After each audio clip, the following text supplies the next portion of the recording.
Hello and welcome, everybody. Daryl Snyder and R.C. Fischer, ffmetrics.com. That's fantasyfootballmetrics.com. R.C. is a grizzled veteran. That's not saying he's old. He's just a veteran. He's been in the trenches doing fantasy football, prognostications, a lot of season long. I've pulled him into this wonderful world of daily fantasy and assisting in the quest to take down not two now, but three milli makers. But the goal tonight is, and I don't want to sound stingy when I say I want to win it all by myself. That's not to exclude the other people. That's just the goal. So we're gonna let RC pull some premier picks from somewhere near his wallet. His back pocket is what, we keep coming up. We're going to condense that name. And by the end of the year, probably the Super Bowl podcast that we do, we're going to have it so dialed in, it's going to become a household name. But welcome, RC. How are you? Well, thank you. But first off, you can be young and grizzled, I think. So I'll there's raise my that. hand for that. And then two, I think we just go contrarian with the whole name thing. We keep trying to shorten it. I say we just make it as long as possible. Like the first 10 minutes of the show is trying to say what the title of the podcast is. Nobody's Brandon doing and that I out there in podcast world. Brandon and I had one and we used like three letters. It was like FSL for Fantasy Sports Logic, MLB, CEO for Contrarian Edge. So MLB for, and it went like about six things. It was like, and then at the end of it, I said, if anybody was watching the podcast can message me on Twitter what those all stand for, they'd get a free month, right? And I do it for the first couple of people. It got so busy. It was like a couple of weeks ago. I didn't even post it. Brandon's like, anybody respond? I'm like, the day blew by. And it was a baseball one. So yeah, I we'll got do that sometime. I'm gonna insert one vote, one name for an option to be voted on, and then we can get into the game. How about come share the $1 million with us? There you go. I Since like that that. seems to be the theme of every show, is everybody uninvitedly comes and shares the $1 million. Maybe if we just invite them, they won't come. Yeah, they'll show up for that one. Yeah, I had a good yesterday. London, I know 6:30 in the morning. I was talking to you before we just started the recording, but that's early here for me. I had to prepare Saturday night after Notre Dame taught college football, but they pulled one out from somewhere near their back pocket against Duke. Great win, and geez, Hartman took off and ran and luckily made it. But anyways, they salvaged a win after that Ohio State debacle. But that being said, after that game, I had a few long drinks in me, and I said I was going to focus on getting strategy for that London game, Jacksonville against Atlanta. We got the flow of And that kind of right. yeah, yeah, and I put it, and this is what I do, people, but I do not look. I'll glance in the first half, like if I see somebody score that was kind of contrarian, then I'll look to see how it moved the needle, and then I don't look, right? And so that game I'm watching, ESPN Plus did a nice thing. That was the only way you could watch it, and I haven't subscribed, so I like subscribe to it on my right for $9.99, and they did a great marketing. They took a picture of it, $9.99, but in 2 days it goes to $11.99 or something. Right? So I'm like, okay, because I couldn't watch it on. I was watching ESPN Fantasy Zone or something, Game Day or whatever, and I ended up putting the game on, not even thinking, but I had so much other lineups to do, right? Because that was like the super early one, then you had the early one, then you had the Millie Maker main one, and then you had the afternoon one, and then oh by the way, you got the one at night. Long story short, and I made it long, right? I'm watching, and I faded not intentionally, but kickers. I didn't have any kickers. I talked to Leonard about that, our chief technologist, and it didn't put any kickers in, and I thought, But I'm watching just the score. It has the score. I'm not even looking because I also had a call with a guy a friend, and he wanted me to help him pick out his teams for yesterday. So my whole morning was like, I looked up and I saw 4 minutes to go, and the final score ended up being 23-14 or 7 or something. And I'm doing in my head, I'm like thinking 23, and I saw it was 20 and thinking that kicker had 3 field goals. I probably got beat by the kicker, right? And when I look, because I played, that was a max $150, $15. I look, and when I don't think I've had a chance, I think, okay, hopefully I recouped a nice portion of my entry fees, right? That's all I'm looking to do. I have no other expectations because I'm thinking, I didn't know that Jacksonville, I did play Jacksonville defense, and I didn't know in the scoring how the touchdown. So I do what I do, and the game was over. And did you hear that in the background? Yeah, I heard it'll hear a little reverberation all of a sudden. It was out. There's a big truck going by. I have the door you're back. open, the sliding glass. So anyways, I glance at it, and I'm looking, and it's at 11,000 something, right? I'm thinking, and I looked, and I had second place, and that was very, very exciting. Except when I looked at first place, and it was 1.1 away from that 11,000 being 100,000. So it's kind of like I went, yay! But then I went like, oh. So anyway, you can't, right? If you don't expect it, it totally was. I messaged you, and you're like, yay, right? So it's like, anyways, those things. I've been very fortunate. A couple of times. Another podcast name. Daryl breaks RC's heart after every game because it's like I won. Great. So did 714 other people. Wow. Well, it hasn't been that many. It doesn't I tied feel with as good now. 134 and then 74 on the Millies. Tonight, We're working our way up. It's going to be in under 50 we win. But hey, first of all, what did you think about yesterday's slate? How's the NFL looking after week 4? Confusing and ever changing as ever. This is my time of year because we've had 4 cards dealt in the poker tournament, and with every card that gets revealed, it takes people in a whole different direction of hysterics based on what just happened the week prior, when really you have to take the 4 weeks and really, for me, grind the tape to get a feel for these teams. And I'm almost to the point where I just threw out week 1 to don't even consider the week 1 data in the team trending, and I've been just focused on watching how these teams are developing, who they're beating, how they're beating them, and then for fantasy, how they're using players, what the rookies are starting to come on so fast, especially the quarterbacks are so good now. The good ones are so good right off the bat. It's just then A-Chain comes out of nowhere, where they're not, they hardly use him. He didn't look like anything special to me in the preseason. I knew who he was. I knew he was fast. I knew he was slippery. Banged up a little bit? Well, in the preseason, he was playing, he had got his normal work in preseason games. Then he may have gotten hurt at the tail end, and then he was hurt to start the season, so he wasn't even playing.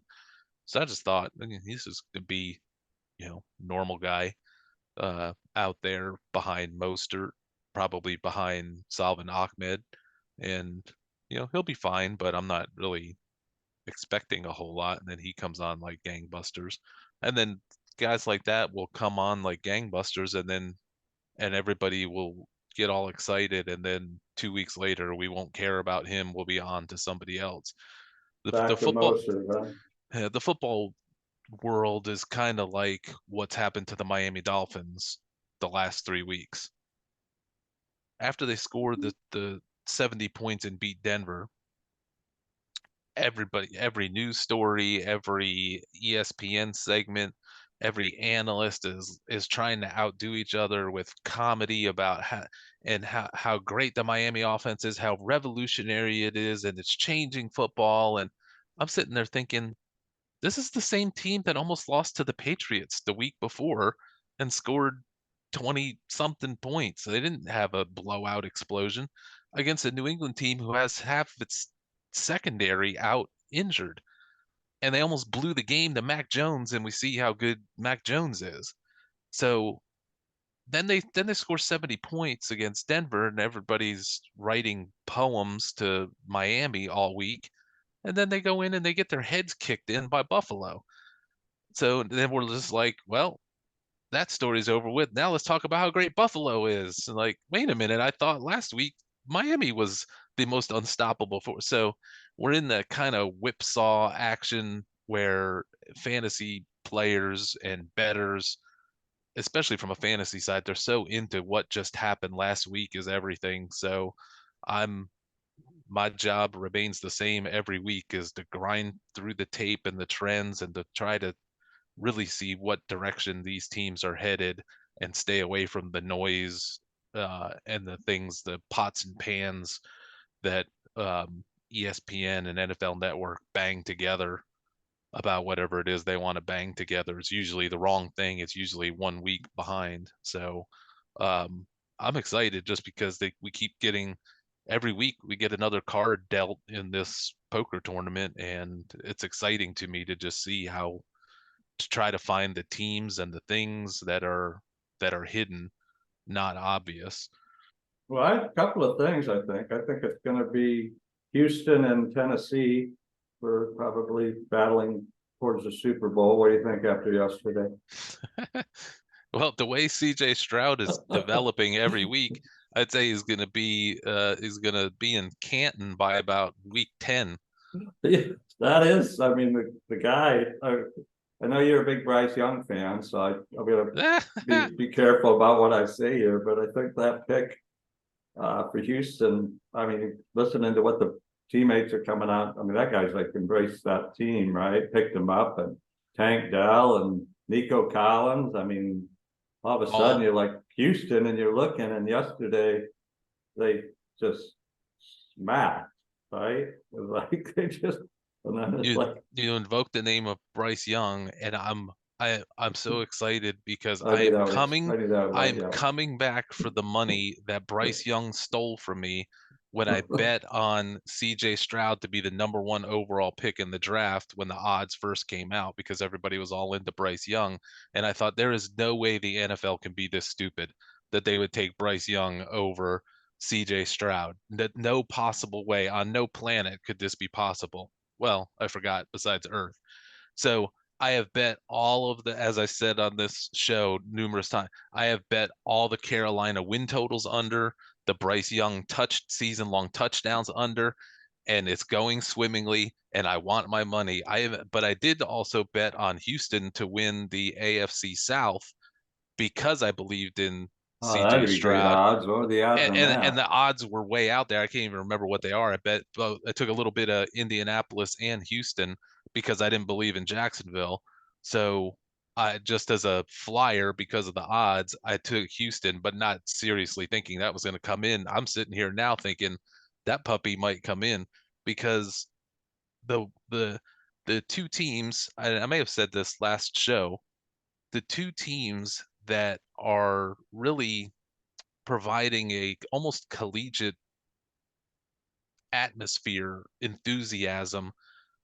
They're playing better than what their roster would dictate, is Arizona Cardinals, and then what I saw week 3, and it bled into week 4, and then maybe I just didn't notice it week 2 or week 1, is the Houston Texans.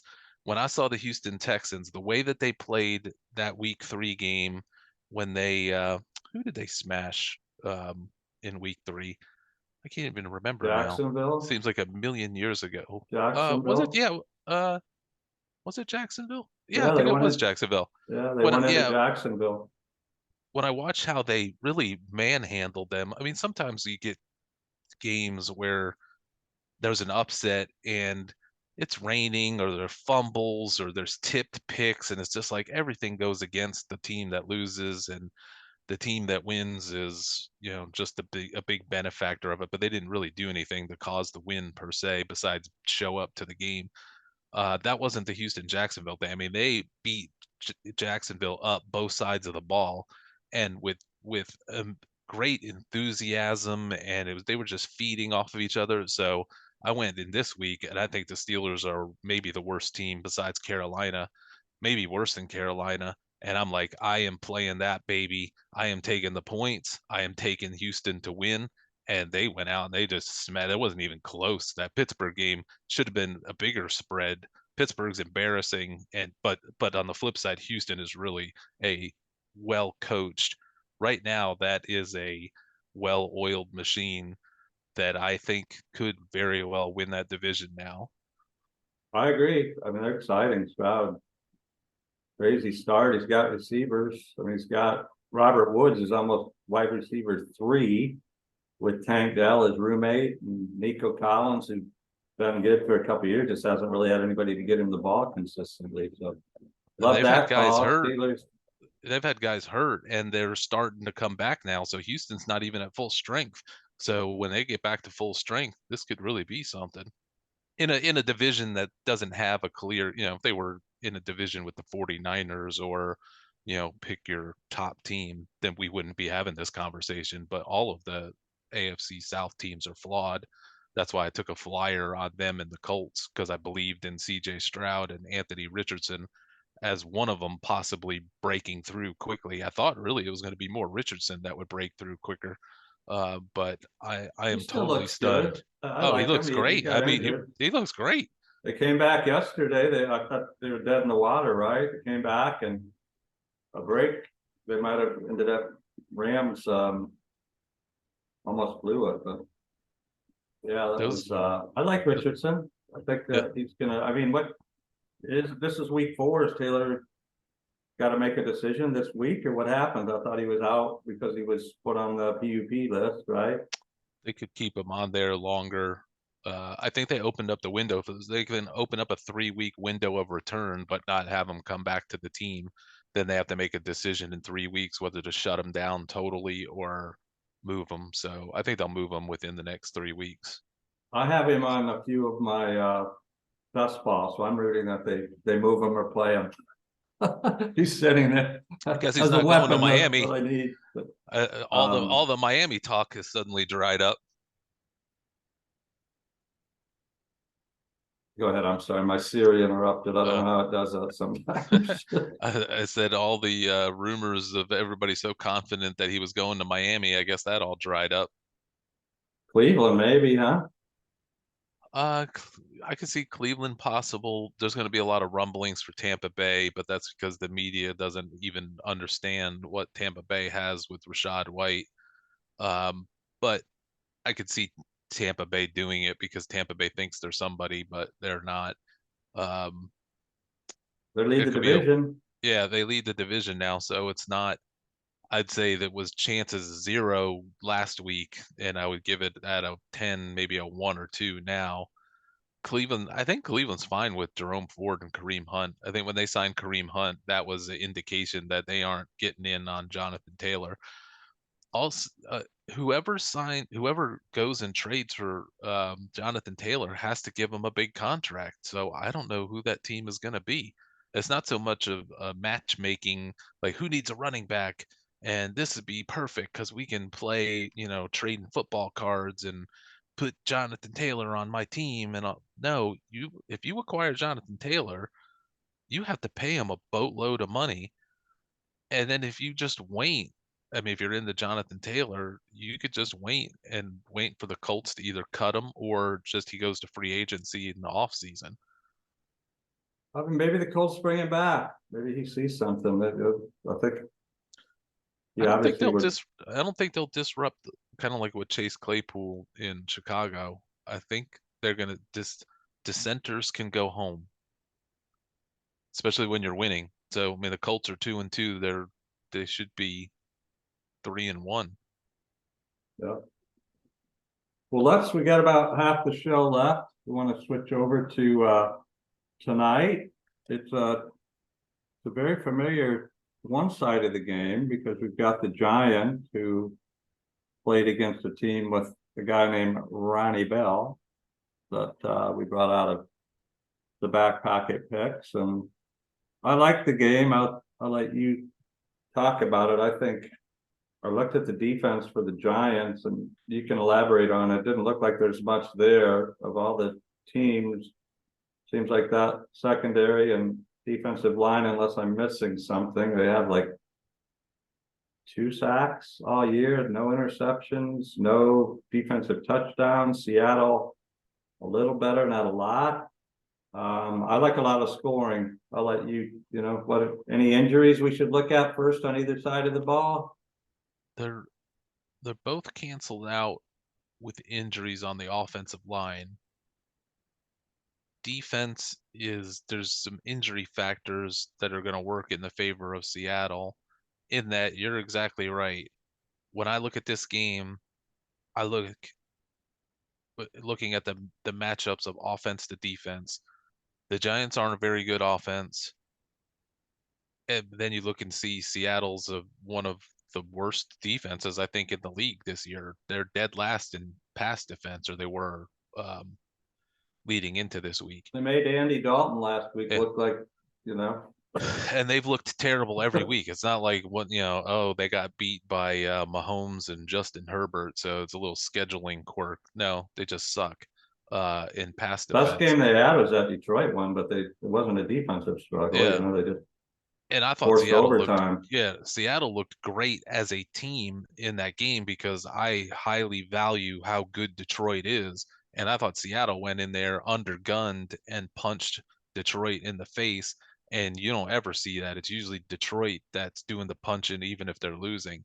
So that is stuck. That Seattle week 2 team that beat Detroit is stuck in my mind. And it may be a bad bias, but that team is stuck in my mind. The Giants have played 12 quarters of football. 10 of them have been horrific. 2 of them were good. The second half of the Arizona game comeback was a little bit of grace of God mixed with they finally got it together and got some momentum together and won a game they had no business winning. Outside of that, they were garbage week 1 against Dallas. They were garbage in the first half of Arizona. Then they turned around and were garbage in week 3.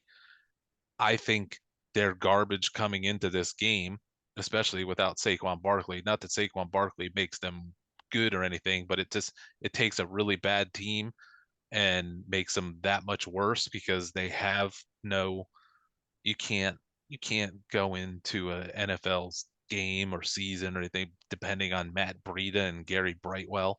So I look at the Giants and I'm like, there's nothing to hang my hat on. I know Seattle's got all kinds of flaws, but I got nothing with the Giants. At least with Seattle, I've got Geno Smith is a very solid NFL quarterback, good NFL quarterback.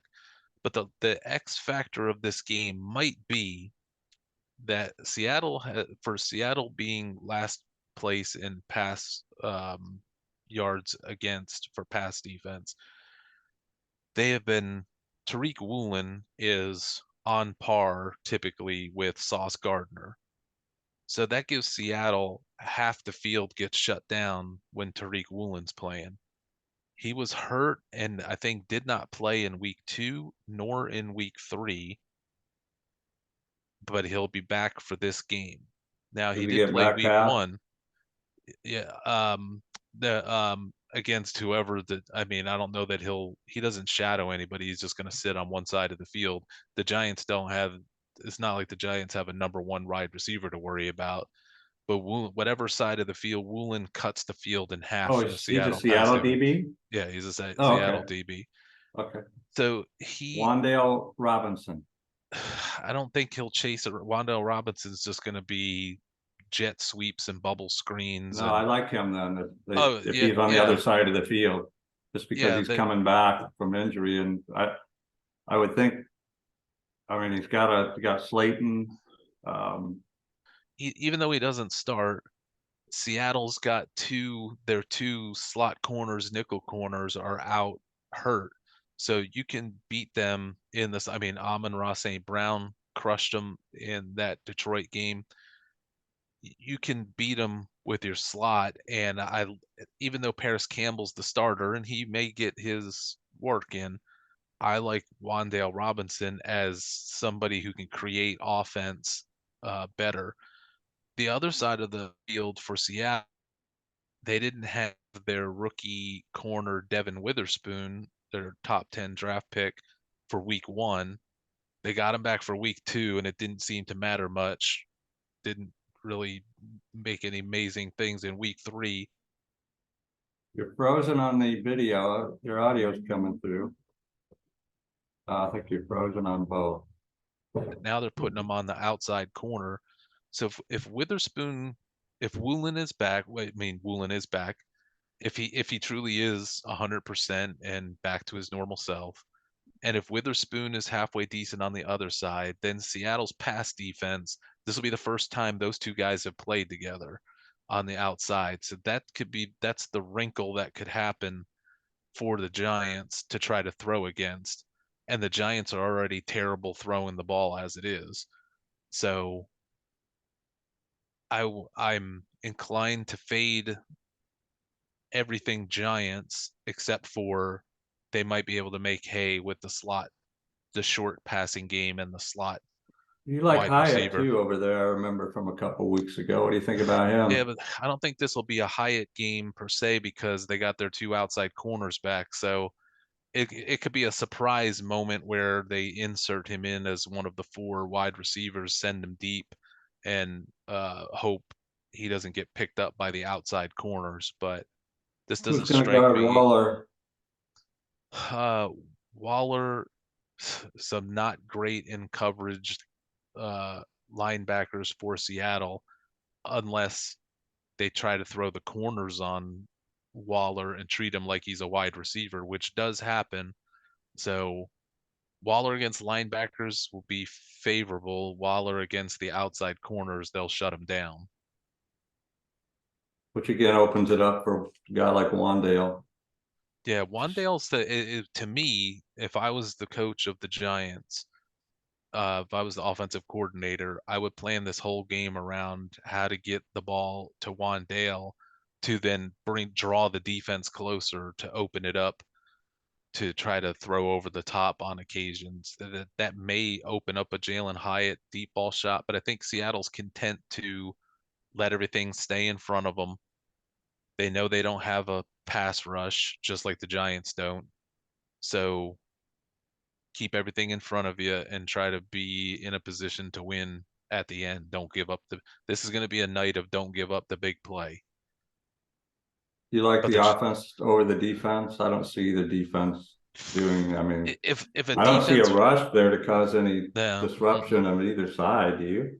if a defense does something in this game, it's going to be Daniel Jones does something sloppy and Seattle has their 2 corners together for the first time and it's chocolate and peanut butter magic comes together for Seattle. I don't see that possible for the Giants. Geno Smith is too smart of a quarterback. I think he'll play it smart and safe, and the Giants will have little opportunity to take advantage of the Seattle offensive line. And Geno Smith's smart, so he'll make sure of that. And I think Seattle will just bleed the Giants to death in smart play and just better weapons to do it with. The So what do you Giants' think only about hope is if Wandale does something shocking. the other side of the ball? There's a couple of tight ends, both questionable, Font, however you say it, and Disley, which leaves Parkinson, which I like. I've seen him in Parkinson's the games. new starter. I mean, he's the new main tight end. He has beaten out Fant. Disley's a blocker, really good blocker who gets some targets here and there.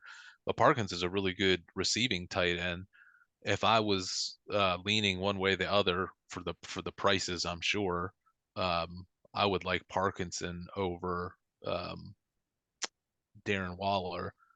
and Fant's not out of consideration. He's not 100%, but Fant's really good when he gets the ball, but he doesn't get the ball that much, and he's not playing that many snaps. Parkinson is, and Parkinson is a really good receiving tight end. I'm gonna sprinkle them in a few. I like, I mean, you talk about the Giants corners, and I don't know if there's a better three. I may be going out there, but I mean, across the board, you have Lockett, Metcalf, and then Najigabaiba Smith. How do you say his name? Najigba, Smith Najiba Najigba. from Ohio Gotta be State. He careful. I started say off it injured, slow. but I like those three. I mean, that would be pretty tough matchup Uh-oh. for any team. They can spread it out, right? Metcalf is big and physical. Lockett the Rocket, and then Najiba. What's your thoughts on those three weapons, and then Walker in the backfield in case they stretch the field out and they shoot him a little dink? I do like the top three Seattle wide receivers, Metcalf, Lockett, and Jake Bobo. I do like them. Oh, Bobo! Oh, you snuck in Bobo. He had He's a their third. touchdown last week. He's their He's a third walk best wide on. Yeah, receiver. he actually got as many. I read that. Yeah, I was saving that for maybe one of your sniper plays. I just The sprinkle a little bit of. You know where you played college, right? I know you do because you watch films. Like, UCLA. there you go. Yeah, yeah. I was surprised he was undrafted, right? And he came. I mean, Well, I thought.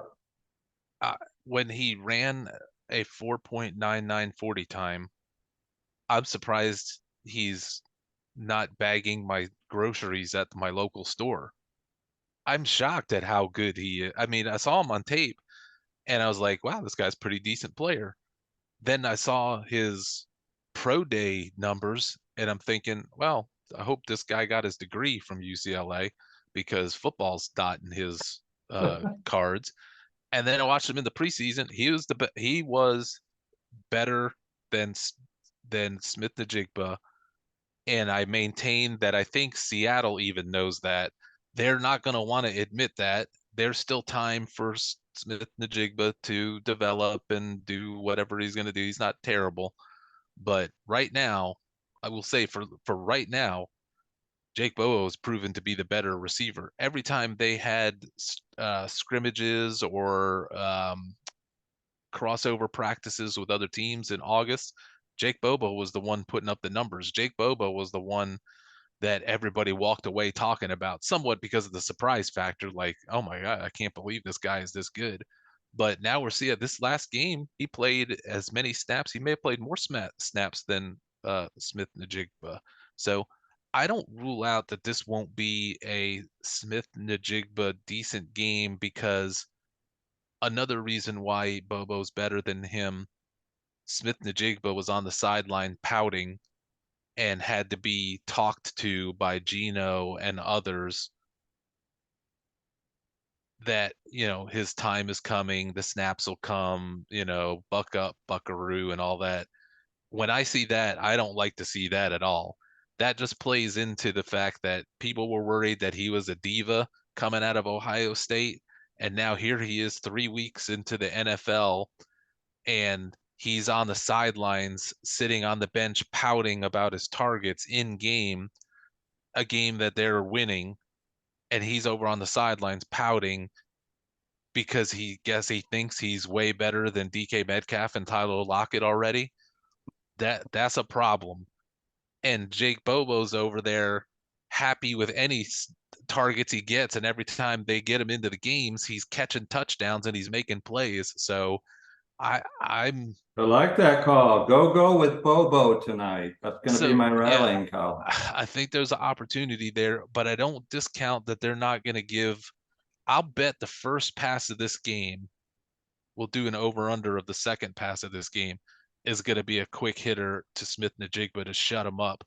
But then he may not get another target the rest of the way, is usually the way that type of stuff. Because I don't think Gino trusts him. I don't think Gino has a real good relationship on field with them. And you got Metcalf and Lockett. Why do you want to screw around with dime a dozen wide receiver like Smith Najigba? So I think they'll try to they could put a pacifier in his mouth tonight, but this could be another moment where Bobo takes another step forward and Smith-Njigba does something stupid and pouts or screams at a quarterback or whatever and gets his rear end benched.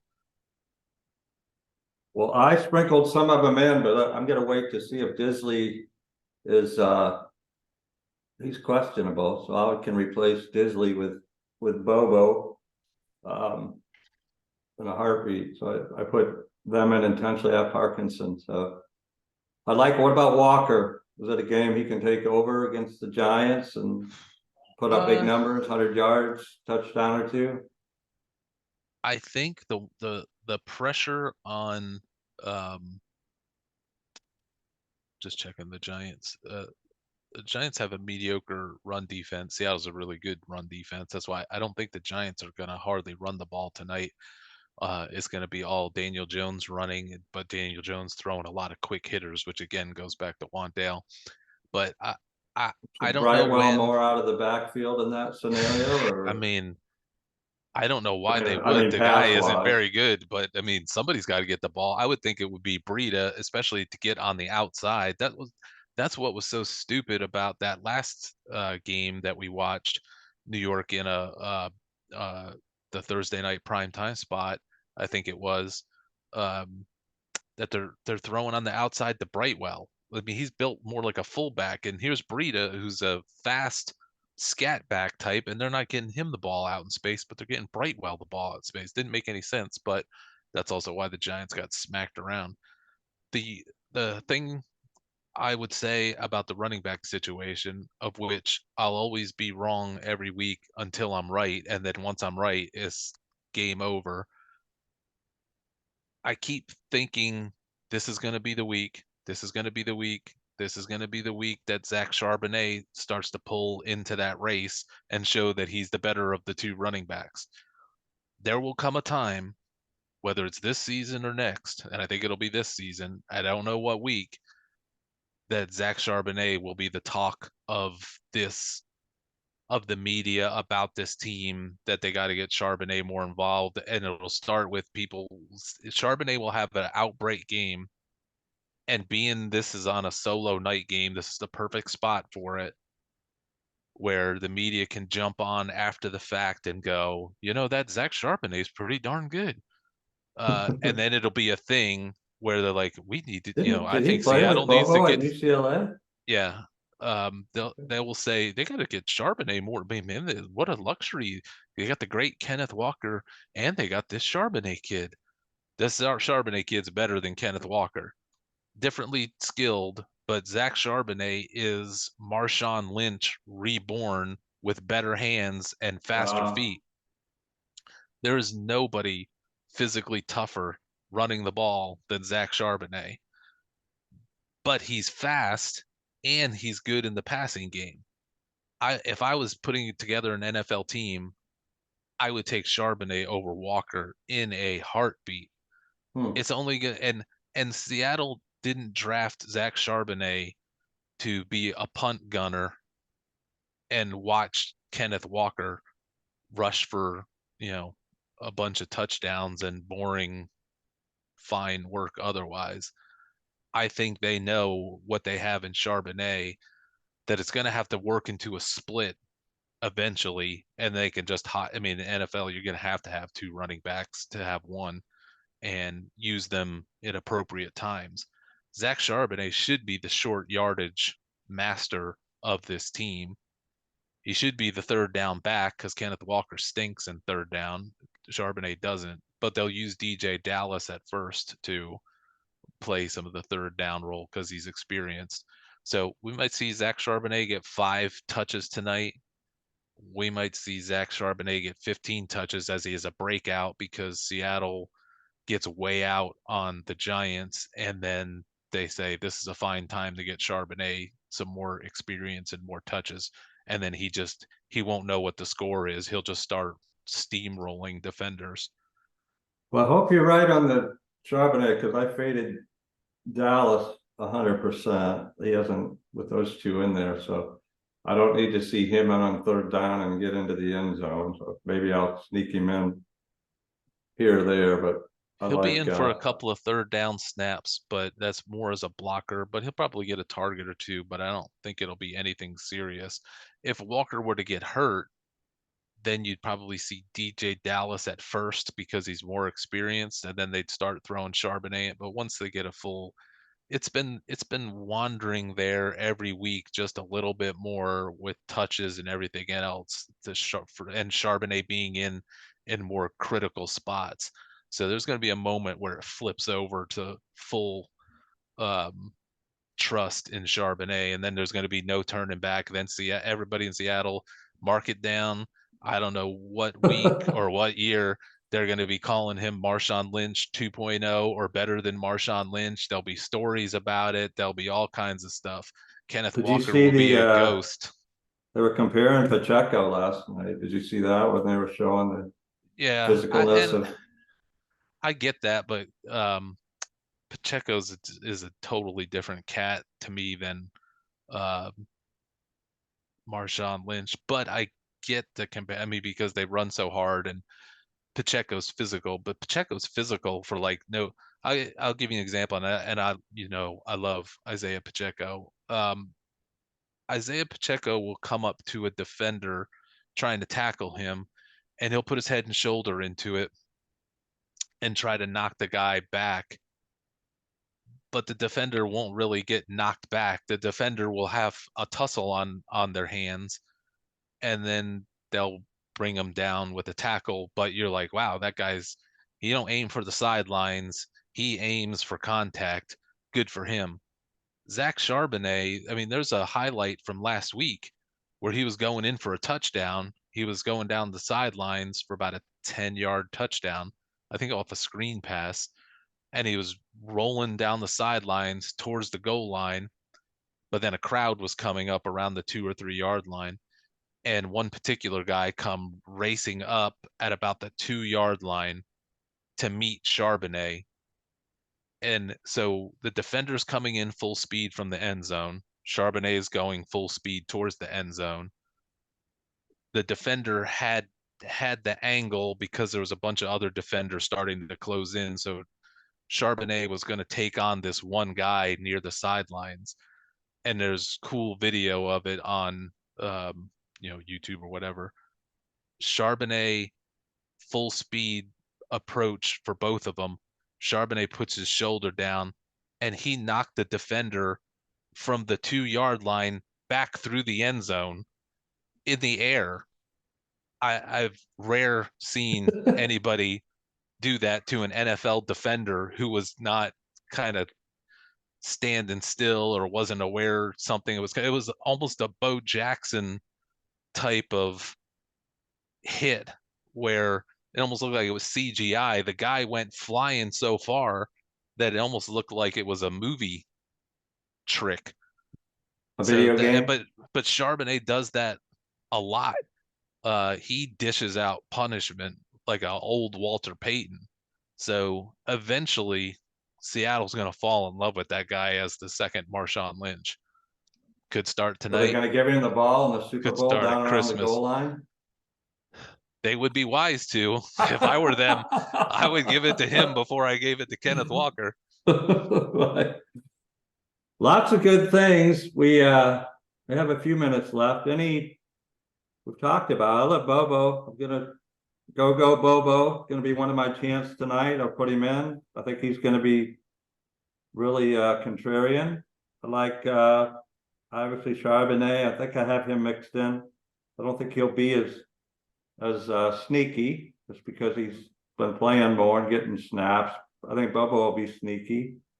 On the New York side of the ball, we talked about Wandale. I'm definitely any sneaky plays maybe missing that could be darts. I would only say when we turn to this type of conversation, like when we get really down in the weeds, I start thinking about what might happen if one team or the other, if this turned into a big blowout, who could start getting work in the late third or all of the fourth quarter because the game's getting out of hand. I can't see Seattle getting blown out by the Giants. If they were Yeah. to, we would see more Bobo, and we would definitely see more Charbonnet. It would be the play. Charbonnet is the play on every level, a hope, a sleeper hope on every level. And if it's a blowout, he'll literally get all of the snaps in the fourth quarter. From the Giants side, I think they are more likely to get blown out, have this game start to get out of hand, and they're the team that if they do get blown out, if they cannot move the ball, I think Brian Daboll will be infuriated and start preparing for the future that does not involve the Paris Campbells and Darius Slaytons of the world. It will be even more Wan'Dale Robinson, and we could then see Jalen Hyatt be one of the starting receivers. And then if Seattle pulls Woolen because he's coming off of an injury, Seattle starts going with some backups because of blood, then we could see Jalen Hyatt get a bubble screen, or we could see him get a bomb. So if somebody was going to come way out of the pack, Hyatt would be that guy. If the game gets out of hand, that might get more snaps than anybody would have thought he would have I with like Bobo. it. Yeah, I like it. I think I'm fading the defenses altogether, except maybe, I mean, but I might even pull them out, but I just, You could like, throw a little percent or whatever on Seattle. This could be the Giants are gonna have to throw, and Daniel Jones is a turnover machine. And if these two corners are as good as they're supposed to be, it could get there could be a pick six in the waning. So I wouldn't but totally throw them out the I window. have Seattle, I have them both in a little, but I may convert, not play any Giants. I don't think the Giants defense, I mean, play any Giants defense. I don't see how, like you said, Smith's veteran, he's not gonna panic. He's got the receivers. I mean, to get beat by a defense, they have to have a pick six or a scoop and score. Cause you're not gonna, I mean, the Yeah, Giants aren't gonna unless have 3 interceptions and recover 3 fumbles. I mean, that would give you 8 or 10 points. They're not gonna do that against Smith, but are they gonna? I don't see Smith unless it's just a freak off a guy, right? One of those, the receiver has it and he turns and loses it, something weird, but I don't think they unless have the defense to force Smith to go back and get smashed and lose the ball, right? I mean, I don't see yeah, I mean that. that would be the only way it would happen. Gino doesn't typically throw, um, especially when they're in the lead. He's not gonna take chances unless I mean, if DK Metcalf is dating Jennifer Lopez now and Gino feels compelled to loop him 3 balloon balls right Are you into kidding me? Is she Giants gonna be? defenders' hands, No, you just made that up. She's married. well, with her, she's married from one year to the next to somebody else. It could be that she's getting ready to make a grand announcement with DK Metcalf. Oh, is that a rumor? Or are you just saying it? I'll just say the last game I just watched, I just saw Oh, right. Yeah, a yeah. receiver get a bunch of I see that. Yeah, targets yeah. I like it. I that were like it. Yeah. horrific that I've never Yeah. seen before from a quarterback that could only be explained by dating a singing star. Right. So Right. Yeah, that was that, I mean, yeah, Andy Reid, I'm telling you, what a that's just gotta be something. I don't know. I would say that he's probably trying to shut it down, but then one of the commercials is him and what, Mahomes and wait the a minute. one. One of the commercials, they're literally every commercial on television has either Mahomes, Kelsey, or Andy Reid or some combination of the two or three. Right. So they're all taking time off football to capitalize on commercials and dating singers and Well, having miss. I think America now knows who Mrs. Kelce is, the mother that wears the Eagle shirt and a Chief shirt same day, and if they're close, she leaves one stadium and takes a helicopter. I'm sure she takes a bus. I'm sure she flies coach. I'm sure, I don't know how she gets there, but she gets there. Right. All No, I that was a know good is, one. all I know about the 2023 NFL season is I just watched a game where Zach Wilson was 5 times the quarterback Patrick Mahomes was. There's 2023 in a nutshell. So what could happen tonight? Who knows? Yeah. I mean, I like, because Dimes is going to be throwing, I won't fade him out of any of my lineups. I think he's going to get his 15 to 20 no matter what. Could throw some interceptions, so I'm locking him. I'm light on the running backs, as you said. I don't see Breida or Brightwell making a difference. I have Walker. I can't, after Pacheco last night, I can't fade the running back, but I do have Charbonnet. I'm definitely mixing it around with like Lockett a little more, just because it looks like a lot of ownership is going to Metcalf. Lockett's looking 10% owned and captain. He So always I think works. He usually works the opposite of whatever he did the prior week. He'll have his 2 touchdown week, then everybody will tumble back into how great, great Tyler Lockett is. Then he'll have 3 catches for 40 yards and no touchdown, and everybody go, "Oh, that old guy stinks." Now he'll have that two old guy touchdowns was again. he 30. He's 31. Oh, He's an over ancient he's over the 31. Mendoza He's a, line he's a for a grizzled receiver. 31. Well, I guess he's still he's a small, fast 31-year-old. So it's He is not. so such a quality receiver, but it's funny to watch everybody's reaction to him from a fantasy football side that I deal with day to day, hour to hour. People will not want to start him after he's had a week like he did last week. That was, no touchdown, no excitement.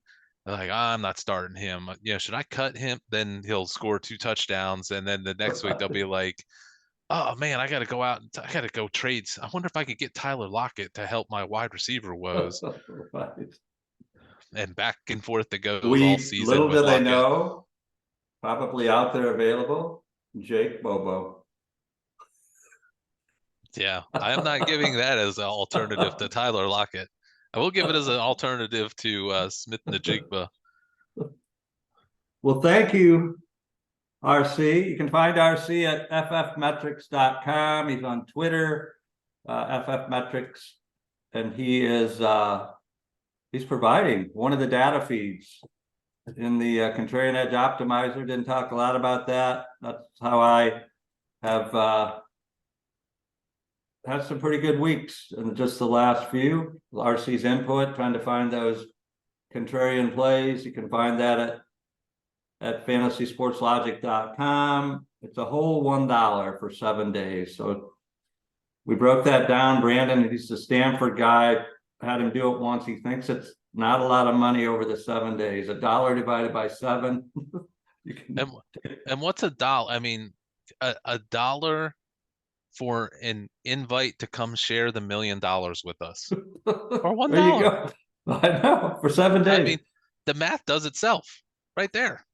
No obligations afterwards, but if you love it, and we know you will, then you can get it for less than $1 a day for the rest of another month. So right now we have MLB playoffs start tomorrow, including the World Series. We got NFL. Astros win the division. What? What'd you say? And we have NBA coming faster than we know it. So thank you, RC. I appreciate it. Good luck. Right. I'm sure I'll be texting you when Bobo houses 3 times, and we're just so far out ahead of the field, they won't be able to catch us. And when Charbonnet makes 3 tackles on punt coverage and doesn't get any touches, you can text me as well. No, I like him too. I'm gonna play some Bobo Charbonnet, at least a couple, because if those two go up together, I guarantee nobody's playing those two together. So Sounds delicious. Well, good have a luck great to one. everybody and all their plays.